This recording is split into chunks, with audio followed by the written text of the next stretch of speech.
हाँ जी, आपका नाम बता रहे? मेरा नाम राम नारायण कुररिया, मैं अखिल भारतीय किसान सभा का मध्य प्रदेश का राज्य अध्यक्ष हूँ। हाँ जी, और ये आप ना जरा हमारे जो कृषि जो अपने किसान भाई हैं उनको अभी तक इस कानून के बारे में पता नहीं है डिटेल में, आप जरा इनको डिटेल में समझाइए।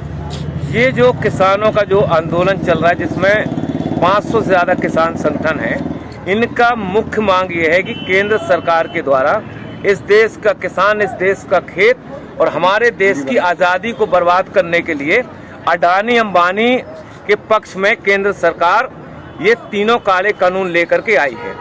कानून जो पहला बिंदु जो है जिसको ये कहते हैं कृषि उपज व्यापार वाणिज्य अधिनियम 2020, इस कानून का आशय ये है कि हमारे देश के अंदर जो मंडी व्यवस्था थी, मंडी व्यवस्था को चौपट करने के लिए सरकार सरकारी मंडियों के समानांतर प्राइवेट मंडियों को खाद्यान्न खरीदने की इजाज़त दे रही है। मंडी कानून में सरकार ने संशोधन कर दिया। ये जो कानून बना है, इस कानून में कहीं पे भी ये प्रावधान नहीं है कि किसानों के समर्थन मूल्य पे खरीदने की कहीं किसी तरह की गारंटी नहीं है।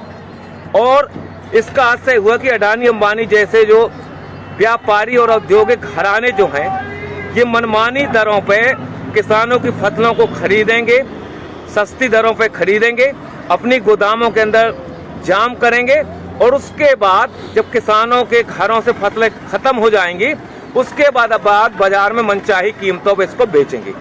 दूसरा कानून जो है, जिस कानून का इनने नाम दिया है मूल्यों का आश्वासन कृषि सेवा सशक्तिकरण संरक्षण, इस कानून का आशय ये है कि हमारे देश के अंदर जो किसान हैं और किसानों का देसी और विदेशी जो कंपनियां हैं, अडानी अंबानी, किर्लोस्कर, टाटा, बिरला, डालमिया, चरतराम, भरतराम, किर्लोस्कर जैसे जो देसी और विदेशी कंपनियां जो हैं, ये विदेशी देसी कंपनियां किसानों के साथ 10 साल का अनुबंध करेंगी और अनुबंध होने के बाद कंपनी तय करेंगी कि हमारे खेत में कौन सा बीज बोया जाएगा।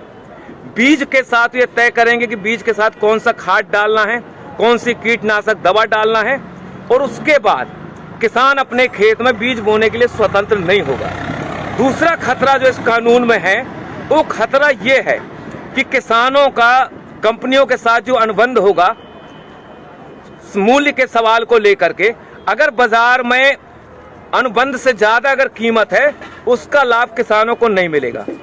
अगर अनुबंध के आधार पर बाजार में कीमत अगर गिर गई तो कंपनी गिरी हुई कीमत पे किसानों का भुगतान करेगी। अगर मान लो किसान अपने खेतों में जो फसल पैदा किया, कभी प्राकृतिक आपदा आ गई, ओला पड़ गया, पाला पड़ गया, कभी अति वर्षा हो गई, अगर फसल में कोई आंशिक क्षति है गुणवत्ता के सवाल पे, कंपनी हमारे माल को रिजेक्ट कर सकती है, खरीदने के लिए कंपनी बाध्य नहीं होगी।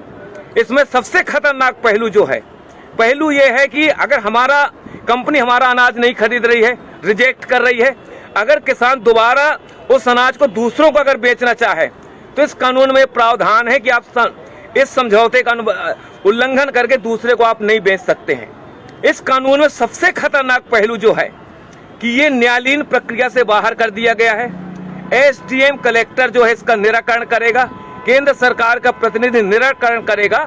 कंपनी और किसानों के बीच में अगर कहीं पे कोई विवाद होता है तो इसमें हाई कोर्ट, सुप्रीम कोर्ट जाने के किसानों को अधिकार नहीं दिए गए हैं। और हम और आप ये जानते हैं कि एसडीएम और कलेक्टर जो है ये राज्य और केंद्र सरकार के प्रतिनिधि होंगे। कंपनी के बड़े बड़े वकील पैरवी करेंगे और किसान के पास इतनी ताकत नहीं, इतना पैसा नहीं है कि उन वकीलों का मुकाबला कर सके और आखिरी में किसान के खिलाफ ही फैसला होगा। इसलिए ये कानून ठेका खेती वाला जो कानून है, खतरनाक कानून है। इस कानून से हमारे देश की खाद्यान्न सुरक्षा खतरे में पड़ेगी।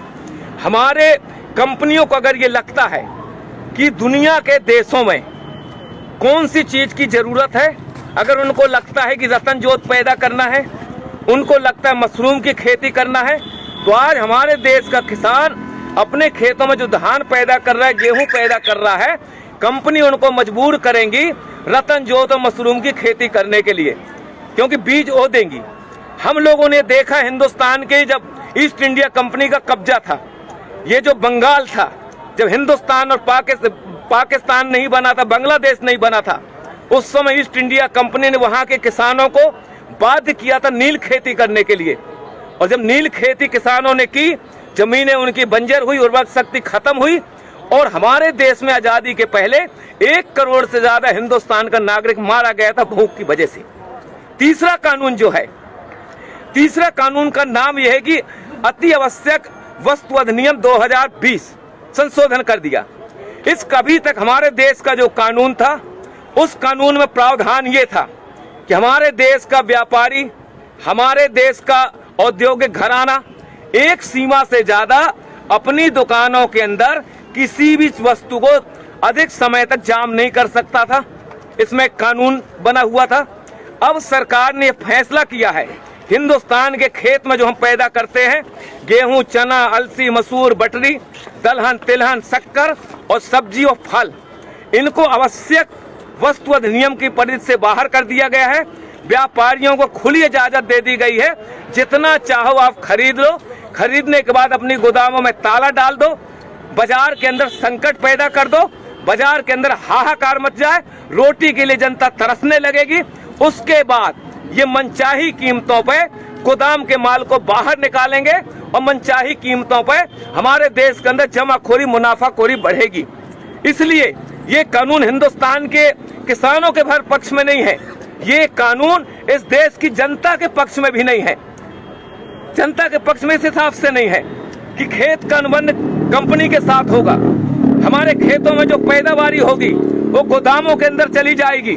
उसके बाद हमारे देश का जो पूंजीपति है, अगर उसको लगता है कि दुनिया के अंदर फलानी चीज की जरूरत है, तो हिंदुस्तान की जनता को देने की बजाय मुनाफा के लालच में दुनिया के दूसरे देशों के अंदर निर्यात करेगा। हिंदुस्तान के अंदर आने वाले समय में खाद्यान्न संकट पैदा होगा। ये इस कानून की वजह से हिंदुस्तान की जो आबादी है, 40% लोग जो राशन की दुकानों से 2 रुपया 5 रुपया किलो का जो अनाज लेते हैं, जब सरकार खरीदी नहीं करेगी, सार्वजनिक राशन प्रणाली की दुकानें बंद हो जाएंगी, FCI की गोदामें बंद हो जाएंगी, वेयर हाउस बंद हो जाएंगे। और ये जो कानून है, ये कानून हिंदुस्तान की सरकार ने अडानी अंबानी जैसे जो पूंजीपति हैं, अमेरिका जैसे जो साम्राज्यवाद है, उनके दबाव में आकर के हिंदुस्तान की खेती, हिंदुस्तान के किसानों को बर्बाद करने के लिए ये काला कानून लेकर के आई है। हिंदुस्तान का किसान 22 दिन से आज दिल्ली के 5 जो बॉर्डर हैं, इन बॉर्डरों में कफन बांध के किसान यहाँ बैठा है कि मोदी सरकार इन कानूनों को वापस ले। जब तक ये कानून वापस नहीं होंगे, हिंदुस्तान का किसान अपनी इस आंदोलन को आगे बढ़ाता रहेगा। हमारी सिर्फ यही मांग है, सरकार ये कह रही है कि हम संशोधन करने के लिए तैयार हैं। हमको और आपको मालूम है कि हमारे देश के अंदर संविधान बनने के बाद कितने संशोधन नहीं हो गए। अगर एक कानून बन गया, कानून में मान लो गारंटी भी लिख दी, लेकिन जब चाहेगी सरकार उनमें संशोधन कर सकती है।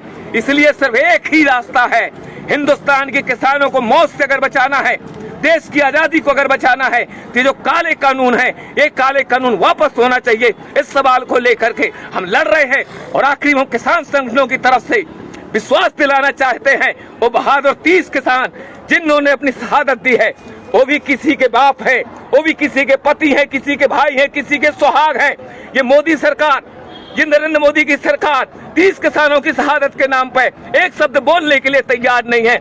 ऐसी सरकार को हिंदुस्तान की सत्ता में रहने का कोई हक नहीं है। हम किसान भाइयों से गुजारिश करना चाहते हैं, ईंट का जवाब पत्थर से दो, किसान को बचाओ, देश को बचाओ। यही हमारे आंदोलन का मकसद है। जय जवान जय किसान।